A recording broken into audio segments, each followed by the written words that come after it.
Chapter 8 of A World in a Dewdrop. Whatever it is, I can't outrun it in this muddy swamp, Hamish said, despondent. I'd never heard him sound so sad before, with his little ears turning this way and that, trying to pinpoint the buzzing sound. Grizzly Bee, can you? I stopped speaking, realizing that Grizzly Bee was nowhere in sight.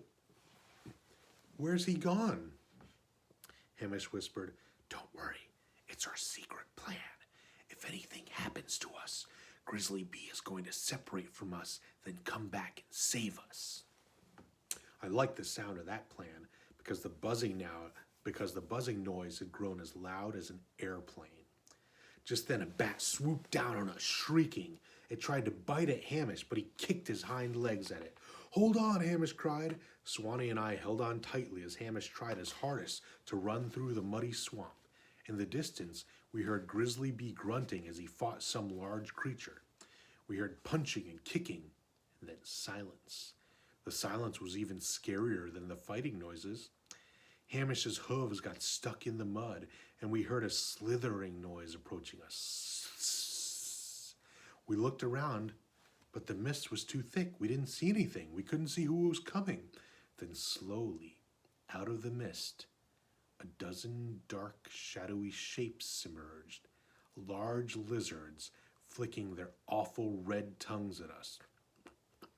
We were surrounded. Riding the lead lizard was a tiny man wearing a fire-hardened acorn helmet and beetle carapace armor. You! I cried out, seeing him. Swanee looked at me, amazed. You know him? He's the little man, the one who pinched me back when I was big. That's Lord Carnigan, Swanee said. My face went pale. Lord Carnigan laughed. Good to see you again, Swanee. Now if you'll just give me the egg, I will show you mercy. I'm not going to believe your lies, Swanee said, looking around for an escape route. There is no escape, Lord Carnigan said. Not for you, not for the princess, and not for the egg.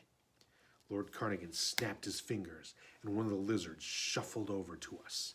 He used his tongue to try to wrench the egg off of Swanee's back, but the egg would not budge. Release the egg, Swanee, Lord Carnigan said. The egg is going to the source of all waters, where it will wipe out your blight once and for all, Swanee said. And how do you propose to do that without the princess? I have her, you know. The princess will be there, Swanee said. Lord Carnigan laughed. Take them all. Hamish, Swanee, and I were bound together and shackled and carried on the backs of the lizards. Grizzly Bee had managed to slip away from them.